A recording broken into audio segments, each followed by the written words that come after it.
actually focuses on how stresses impact honeybees. So we'll play with bees, with all kinds of different gadgets. How do pesticides affect bees? How do varroa affect bees?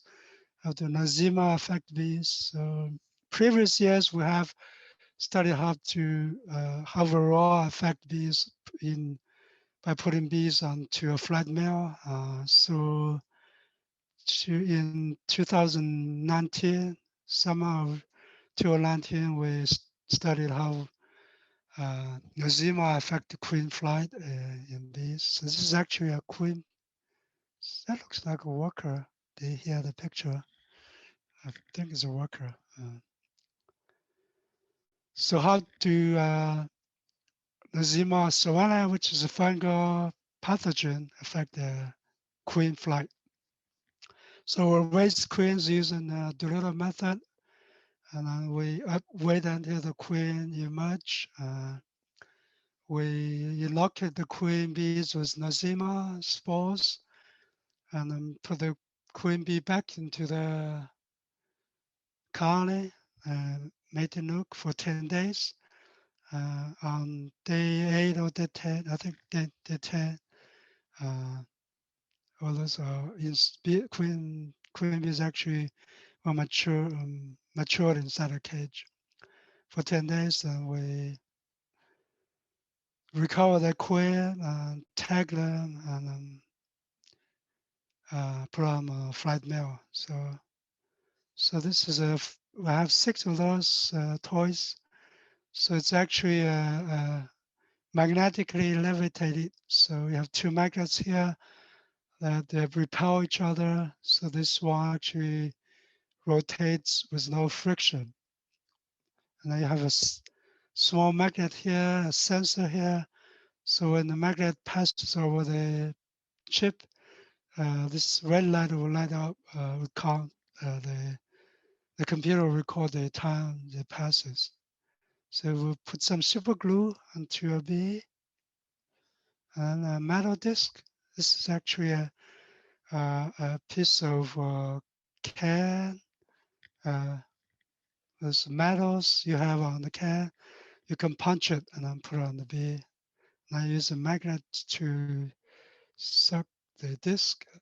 So the bees here, those are workers here. But,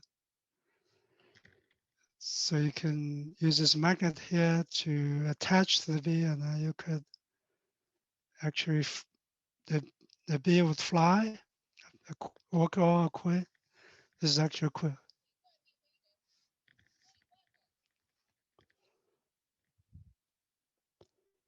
So we also give them some visual feedback, having those stripes, so the bee can see that and get cheated that they're flying.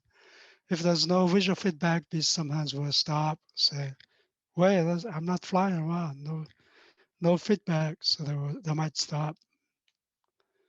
So with this, the computer program that tells the flight distance, the duration, the velocity, and the maximum velocity, and how many stops, and the average velocity, or the biggest distance of one longest episode. So all kinds of parameters.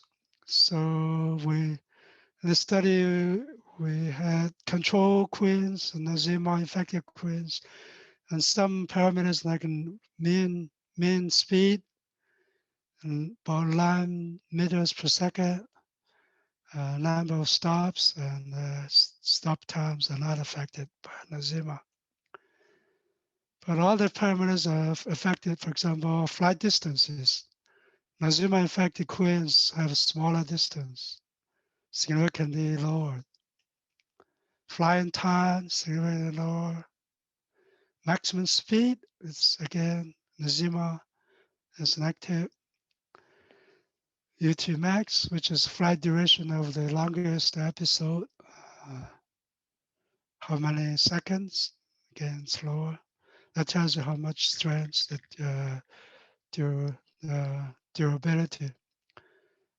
Flight distance to longest spot, again, distance here, lower for the Zima bees. So if you look at all the different parameters, you see 3 not affected and 5 that is significantly impacted. This is for Queen Flight by Zhang Yuan, and another visiting scholar from China did for worker bees, very similar effect, no, no effect on average speed, number of stops, stopping time, but all those 5 parameters. This slide you saw before how different pollen substitute affect longevity, huge impact, pollen and sugar, and different substitute spread in between. So if you're picking one, you want to pick this one, which is closer to pollen. Uh, by day 22, you still have 80% bees alive. You do not want to use those. This diet here, by day 15, you have 30% of bees alive, which is very bad.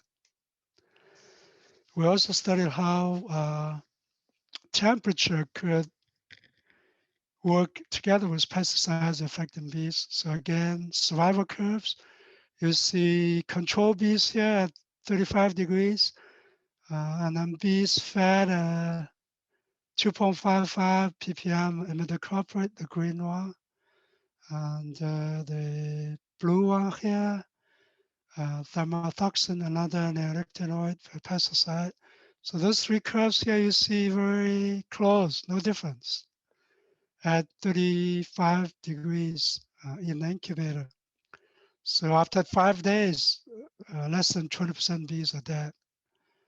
But if you, those same pesticides, same bees from same colony, if you cage them in a different incubator at 25 degrees, so now suddenly you see this huge impact. Control bees, very similar, no difference from the other one. But look at that one. The thermothoxin here and then the imidacloprid twice the dose. But you see the impact here on day 5, almost 90% of bees are dead compared to the control and another group. So here the temperature is playing a huge role. So we use 25 because the winter cluster in Michigan here, when there's no brood, the cluster outside would be around 10 degrees, but the inside with the queen is about 25. So the bees actually constantly moving in and out. Bees at 10 degrees almost immobilized. It's so cold they can hardly move, so they go inside once they're almost frozen, and then the inside bee comes out. So that's how they keep the cluster alive and fed. Bees feeding each other with sugar, and the inside is 25, so they're easily mobile. They come outside and reach the nectar, the honey, just a few, probably a few millimeters away. They cannot venture too far from that winter cluster at minus 20 degrees Celsius in Michigan. So they can probably move this much to reach the honey and then come back. Because if they reach too far, they get frozen. Because a few inches away from that cluster is going to be too cold. So that's why we use those 2 temperatures. We actually compared a third temperature, a variant temperature, 13 to 25 day and night, and that didn't differ between this one, between 25. The 13 to 25 variant temperature is not worse than 25 alone. That was also 2 summers ago. We studied how pesticides affect honeybee swimming. So you would wonder why we study bee swimming. So this idea came to me because there was a paper came out in end of 2019, published about mechanics of bee swimming.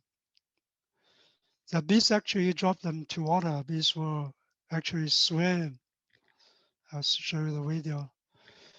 So the idea came to me to study one, do bees really swim or is it just random? One idea is that maybe bees are not swimming per se, but randomly panicking. They're just flipping.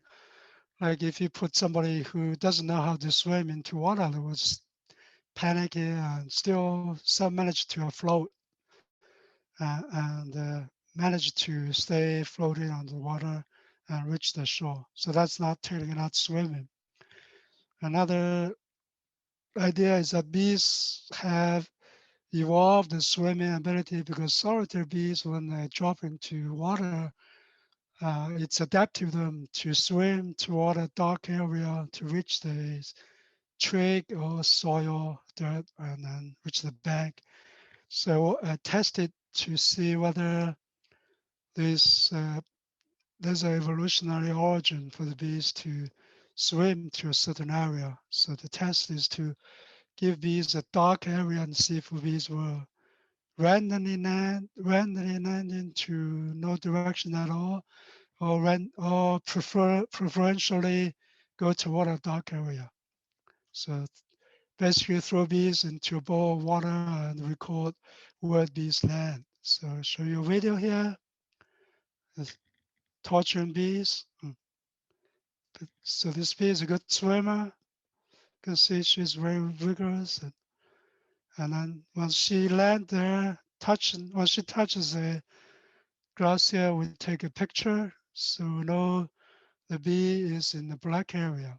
So in the computer, we would measure the angle between this left to to the bee. So this bee is, we measure this angle is about 30 degrees.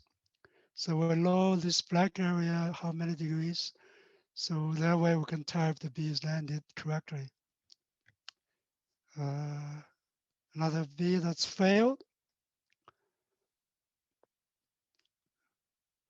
So initially it looks like random, but a lot of bees actually would swim, land to the black area. So now she landed here.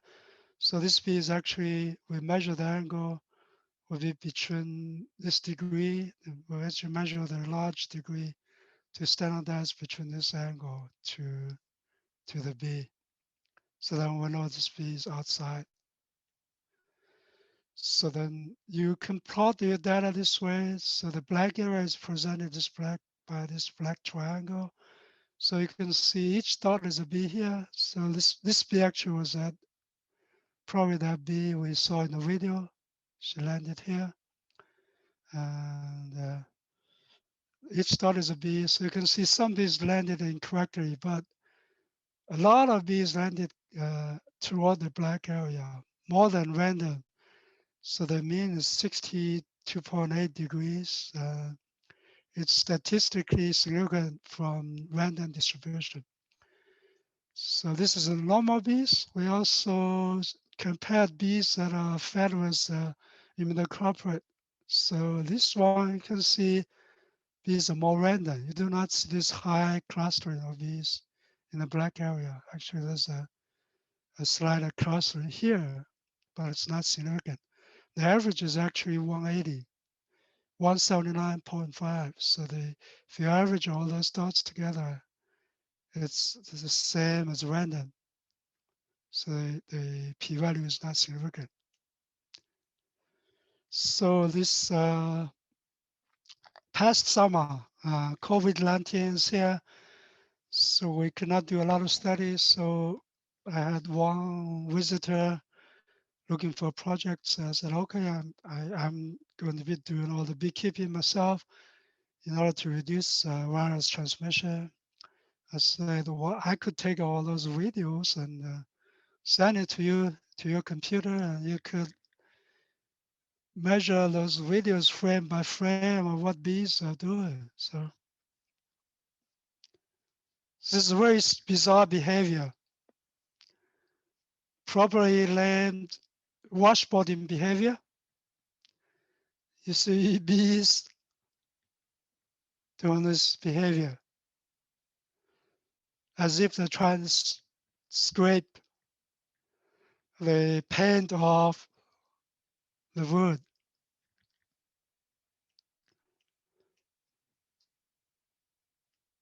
We actually do not know the function of those bees, what they're doing. In the summer, only super strong colonies will do this, but they do this all summer long. It seems to be a huge waste of energy. You see hundreds of bees in front of the hive. I've seen them on the side of the hive. I've seen some in the back end of the hive body doing this. So I think it's probably not helping returning bees with scent. There was one study, one published study recently suggesting that. Other studies say there might be smoothing the substrate. We do not actually know. So I thought maybe we can quantify this behavior first. That would increase our understanding what bees are doing.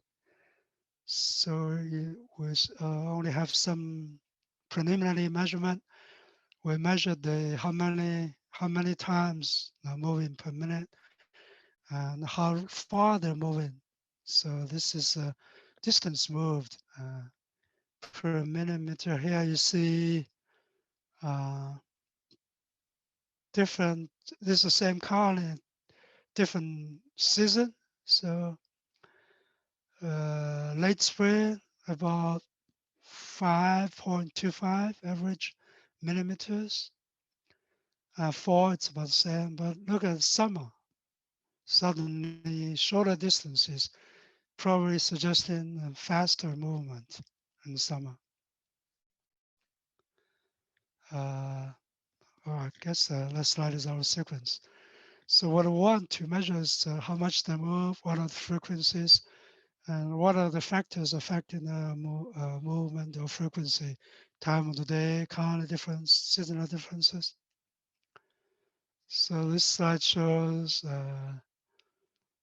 different bees, and same colony. That different bees actually do show different distances. So this bee is a much shorter distance, less than 4. This bee is almost 5 millimeters. Some bees are intermediate. Uh, different hives. So hive 14 here, over 5, and 5, 4 here, 4.2, 4.3. So this one you saw before different season. That summer bees are moving closer. Probably we have to ask him to analyze the frequency to see these two actually measures the same thing or not. Maybe they're moving faster, so it's a shorter distance. And the slower bee probably covers a longer distance. So that's all I have for uh, the last 2 summers we have been to part of the last 2 summers. There's a lot of other studies that did not show. So thank you very much. I have time for questions.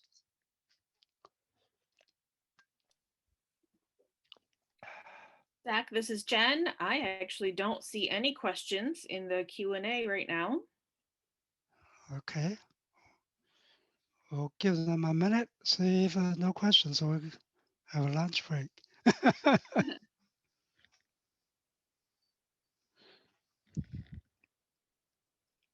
Yeah, went fast. 20 minutes. Oh, I have one question from Jen Hager. She says, what are your future research projects? Oh, future research projects. One small project I want to do. I actually did last summer. Probably did not have enough data. Is to quantify uh, the impact of opening a colony. Opening a colony involves smoking the bees, taking the brick off the out cover, inner cover, smoking the bees again, and taking the frames out. usually 2 or 3 frames, and most of the time, sometimes rearranging the frames, but going through each frame carefully to look for disease and stuff. So in the end, you open in the colony 5 or 10 minutes and then close the colony. So the question is, what is the impact in terms of colony production? If you open the colony during a huge nectar flow, say May 15th, big black locust flow. If you open the colony for half an hour, does that affect your honey production? We do not know. Nobody has studied that. So I thought it'd be cool with those digital scales that Nick mentioned, Megan has. I have a couple. The digital scale would record the weight every 15 minutes. So you open the colony and you could actually go back to that colony and see, okay, I opened that colony 10 a.m. 2 days ago. Did I have a reduced nectar, incoming nectar compared to the next colony, same yard, same strands, but it did not open. So it's with technology, you could actually do that. So I was asking Megan's team to help since she has a scale, because I tried last summer, but I would have so few data points. I had 6 working scales, so each time I could only have 3 controls and 3 colonies. So that's something I could play with. A few other projects. No SEMA, I'm not sure if I have the manpower to do that, to continue or not. But I basically decide based on how much help I have and how how big is the project, then decide what to do.